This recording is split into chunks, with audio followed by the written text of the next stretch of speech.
예수께서 나가사 습관을 따라 감람산에 가시매 제자들도 따라갔더니 그곳에 이르러 그들에게 이르시되 유혹에 빠지지 않게 기도하라 하시고 그들을 떠나 돌 던질 만큼 가서 무릎을 꿇고 기도하여 이르시되 아버지여 만일 아버지의 뜻이거든 이 잔을 내게서 옮기시옵소서. 그러나 내 원대로 마시옵고 아버지의 원대로 되기를 원하나이다 하시니 천사가 하늘로부터 예수께 나타나 힘을 더하더라. 예수께서 힘쓰고 애써 더욱 간절히 기도하시니 땀이 땅에 떨어지는 핏방울 같이 되더라. 기도 후에 일어나 제자들에게 가서 슬픔으로 인하여 잠든 것을 보시고 이르시되 어찌하여 자느냐 시험에 들지 않게 일어나 기도하라 하시니라. 말씀하실 때에 한 무리가 오는데 12 중에 하나인 유다라 하는 자가 그들을 앞장서와서 예수께 입을 맞추려고 가까이 하는지라. 예수께서 이르시되 유다야 내가 입맞춤으로 인자를 파느냐 하시니 그의 주위 사람들이 그 된 일을 보고 여짜오되 주여 우리가 칼로 치리까 하고 그 중에 한 사람이 대제사장의 종을 쳐 그 오른쪽 귀를 떨어뜨린지라.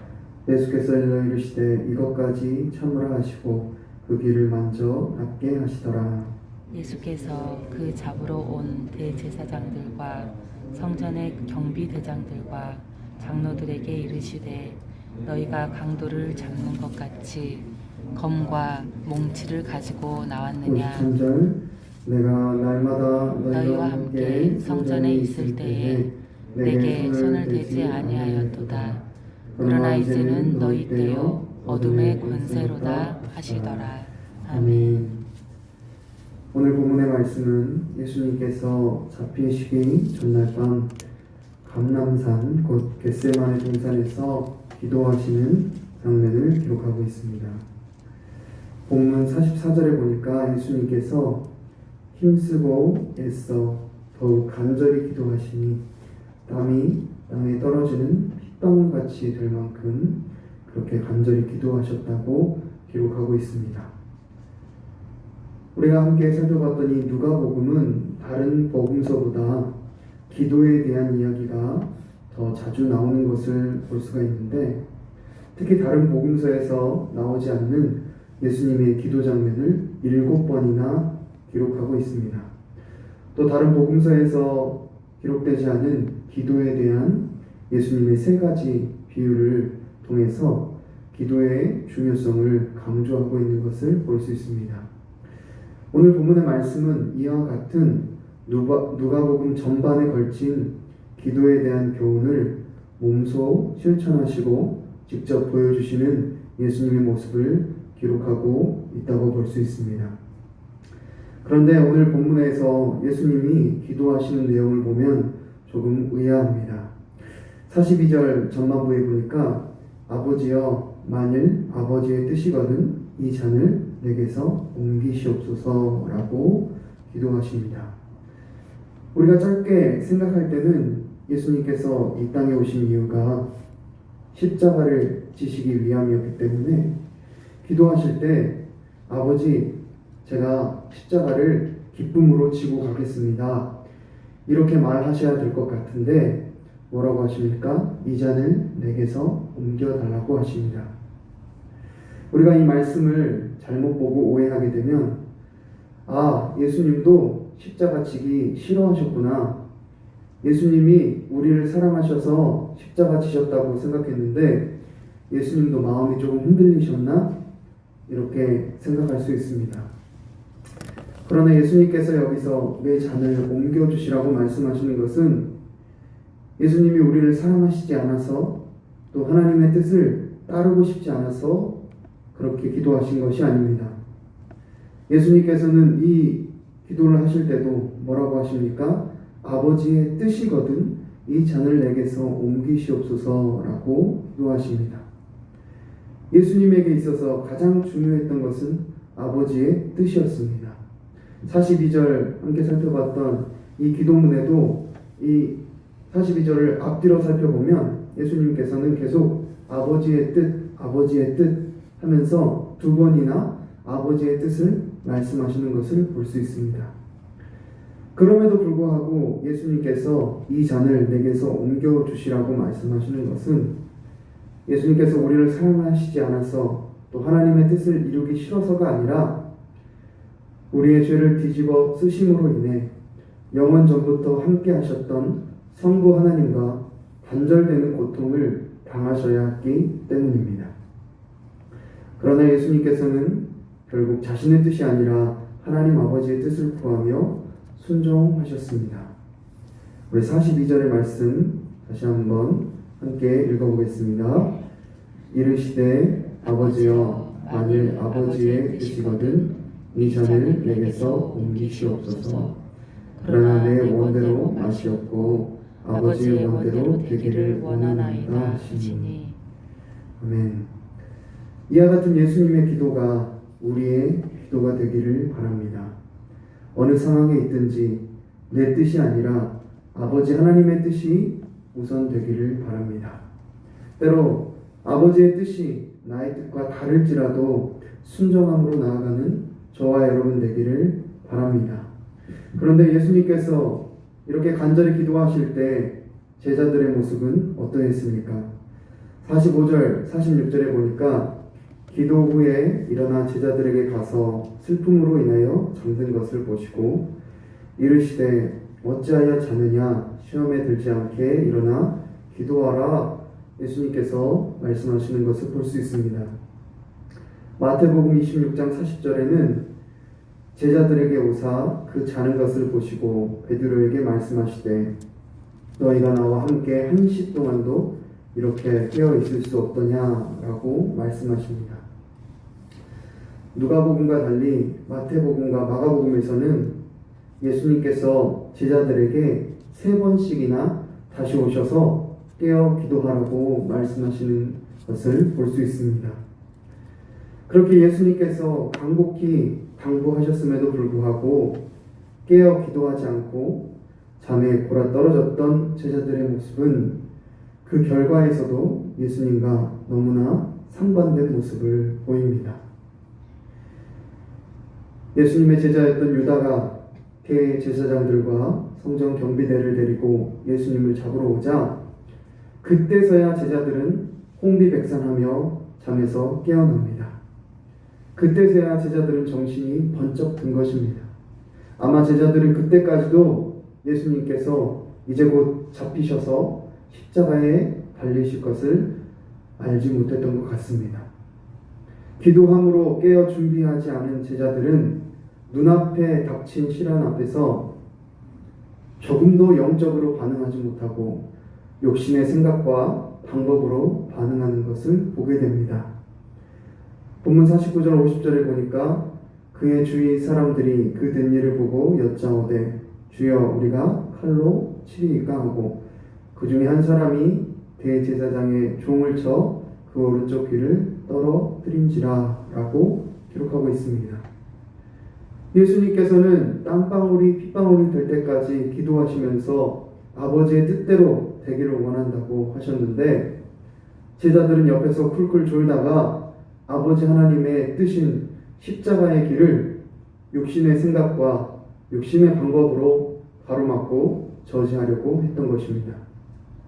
이것을 보면 제자들은 육체의 피곤함과 마음의 슬픔으로 인해 기도하지 못하고 잠이 들었다고 말하지만 어쩌면 칼을 휘둘러 군인들을 저지할 만큼 아직 힘이 남아 있었는지도 모릅니다. 육체적으로 위협을 받을 때는 깨어서 반응하고 영적으로 깨어 기도해야 하는 중요한 순간에는 전혀 반응하지 못하는 제자들의 모습을 볼 수 있습니다. 이런 제자들의 모습과 달리 예수님께서는 어떻게 반응하십니까?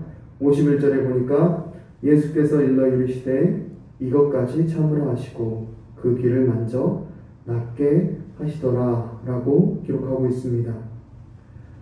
예수님께서는 깨어 기도하심으로 아버지 하나님의 뜻을 온전히 아시고 이제 육체적으로 다가오는 시련과 고통을 담담히 받으십니다. 잡아서 죽이기 위해 온 그 자의 귀를 만져 낫게 하십니다. 우리의 모습은 어떻습니까?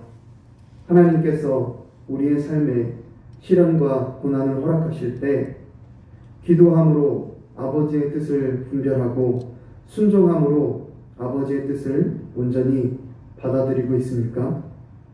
아니면 욕심의 생각과 방법으로 어떻게 해서든지 문제를 해결해 보려고 발버둥 치고 있습니까? 하나님께서는 예수님의 간절한 기도를 들으시고 십자가의 잔을 거두신 것이 아니라 천사를 보내사 십자가의 길을 온전히 걸어갈 수 있도록 힘을 더해 주십니다. 죄로 인해 하나님을 부인하고 대적하는 세상 속에서 하나님의 뜻을 이루며 살아가는 삶에는 반드시 고통과 고난이 뒤따릅니다. 하나님께서는 우리가 기도할 때 우리 앞에 놓인 고난을 없애주시는 것이 아니라 그러한 고난 속에서도 넉넉히 감당할 수 있는 힘과 능력을 주신다는 것을 기억하시기 바랍니다. 누가복음 9장 22절부터 23절에 보니까 예수님께서 이렇게 말씀하십니다. 이르시되 인자가 많은 고난을 받고 장로들과 대제사장들과 서기관들에게 버림받아 죽임을 당하고 제3일에 살아나야 하리라 하시고 또 무리에게 이르시되 아무든지 나를 따라오려거든 자기를 부인하고 날마다 제 십자가를 지고 나를 따를 것이니라. 오늘 우리가 주님께 드리는 기도는 어떠한 기도입니까? 예수님께서 가신 그 길, 좁은 길, 십자가의 길을 걸어가는 예수님의 제자로서 그렇게 기도하며 살아가고 있습니까? 아니면 겉으로는 교회에 다니고 예배도 드리고 헌금도 하지만 세상 사람들과 다를 바 없이 편한 길, 쉬운 길, 사람들이 다 가는 그 길로 향하는 무늬만 크리스천인 삶을 살고 있지는 않습니까?